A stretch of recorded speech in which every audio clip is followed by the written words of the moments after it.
छुरी भी लग गई है लेकिन मैं इसे निकाल नहीं रहा। ये ना हो कि खून आ जाए। तो आपने बिल्कुल वहाँ नहीं जाना। वहाँ से मैं भागते भागते काफ़ी सफ़र कर आया हूँ। अस्सलाम वालेकुम, कैसे हैं मेरे प्यारे व्यूअर। उम्मीद करता तुम सारे ठीक ठाक होंगे। मैं ਤੁਹਾਡਾ अपना भाई परवेज़ फरूक ते तुसा देख रहे हो अपना यूट्यूब चैनल पंजाबी मुंडा। सारे भाइयों को वेलकम ਤੁਹਾਡੇ अपने यूट्यूब चैनल पंजाबी मुंडे। ते अज दी व्यूअर जी साडी वीडियो है इतनी लंबी चौड़ी कोई नहीं, ताकि मतलब कि केदे बारे तुस जानते हो। काज़िम जट, आदिल जट और बयान काज़िम को जानते हो। उन्होंने बारे साडी अज दी वीडियो, क्योंकि तुसा काज़िम जट दी वीडियो वेखियो सी जिहदे विच उन छुरी मतलब कि लगी। अगर वीडियो जिस भाई नहीं वेखी वो आ वीडियो वेख लो। आ वीडियो पहले चेक करो, फिर अगर गल करते हैं इनके बारे। या चेक करो वीडियो। आपने जाना, वहाँ मेरी लड़ाई हो चुकी है। मेरा मोबाइल छीनने की कोशिश कर रहे थे। छुरी भी लग गई है लेकिन मैं इसे निकाल नहीं रहा। ये ना हो कि खून आ जाए। तो आपने बिल्कुल वहाँ नहीं जाना। वहाँ से मैं भागते भागते काफ़ी सफ़र कर आया हूँ।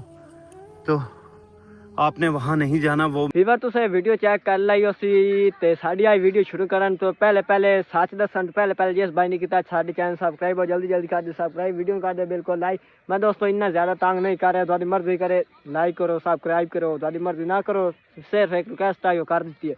तो वीर वो तुसा ये व्यूअर वीडियो चेक कर ली उसी जिहदे मतलब कि जो काज़िम जट ना उनके जो हाथ थे ना, मतलब के हाथ है वो छुरी फंसी हुई है। आंदा पे छुरी मारी, मतलब कि उन्होंने मारी है लेकिन मोबाइल छीनने की कोशिश कर रहे हैं लेकिन छीनिया कोई नहीं। ये दोस्तों मैं सच पूछ दो ना, सच तुम वेखना चाहते हो, ये सिर्फ एक झूठ है। एक व्यूज़ आने खाते मतलब कि आपका सारा कुछ झूठ दिखा रहे हैं और कुछ नहीं, सिर्फ व्यूज़ आने खातिर और पैसे आने खातिर इन्ना कुछ कर रहे हैं। हालांकि दोस्तों तुम आप भी सोच सकते हो सो कि वो सानू विखा सकते हैं जो तुम छुरी मारी है, मतलब कि मोबाइल छीनने की कोशिश करते हैं और वीडियो बना सकते हैं लेकिन उन्हें कोई नहीं बनाई। ये सर झूठ है। आए वीडियो अगली चेक करो। इन्हें भी एक जो है मिल चुकी है और हम काज़िम भाई तक इंशाल्लाह पहुंचेंगे। और कल इंशाल्लाह हमारा जो व्लॉग आएगा काज़िम के साथ है। परसों जो व्लॉग आएगा, क्योंकि हम व्लॉग जो अपलोड करते हैं ना एक दिन पहले बना लेते हैं फिर अपलोड करते हैं, क्योंकि यहाँ पे नेटवर्क का बहुत इशू है। नेट का इतना इशू होता है ना, तो कहीं कहीं पे तो ना कॉल लगती है ना वॉइस होती है, कुछ भी नहीं होता। तो इसलिए हम एक दिन एडवांस व्लॉग बना लेते हैं। इंशाल्लाह परसों 2 बजे जो व्लॉग आएगा हमारा 1 बजे वो काज़िम भाई के साथ आएगा।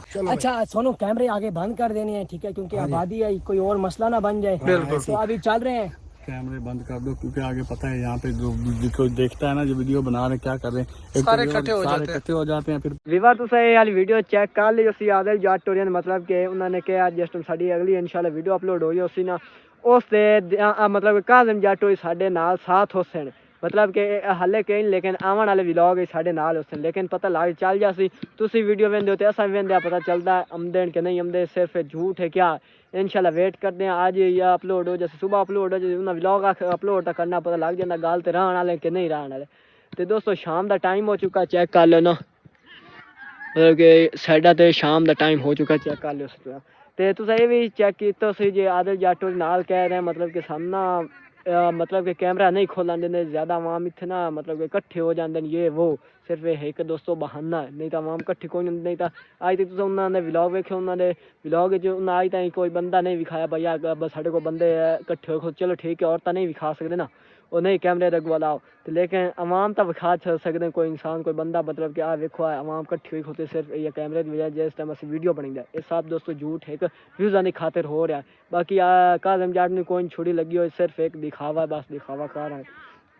तो आज की वीडियो दोस्तों करते हैं इतना ही खत्म। अगर साड़ी वीडियो अच्छी लगी हो जरूर करना, चैनल सब्सक्राइब, वीडियो करना बिल्कुल लाइक। मैं झूठ तो नहीं कह रहा, नहीं वाकई सच्चे व्यूज़ खातिर कर रहे हैं ना। तो आज वीडियो दोस्तों इतना ही करते हैं ख़त्म, क्योंकि शाम का टाइम हो चुका है। ज़्यादा बोर नहीं करनी, ज़्यादा लंबी चौड़ी वीडियो नहीं करनी। साइडा चेक कर लो ना, मतलब कि सूरज जो वो गरूब हो रहा है, तो साइडा तो चेक कर लो माशाल्लाह जो आज मौसम आज वो बहुत प्यारा है। तो तब तक दोस्तों करता हूँ अल्लाह हाफिज़, अपना बहुत सारा रखिए ख्याल, बाय बाय।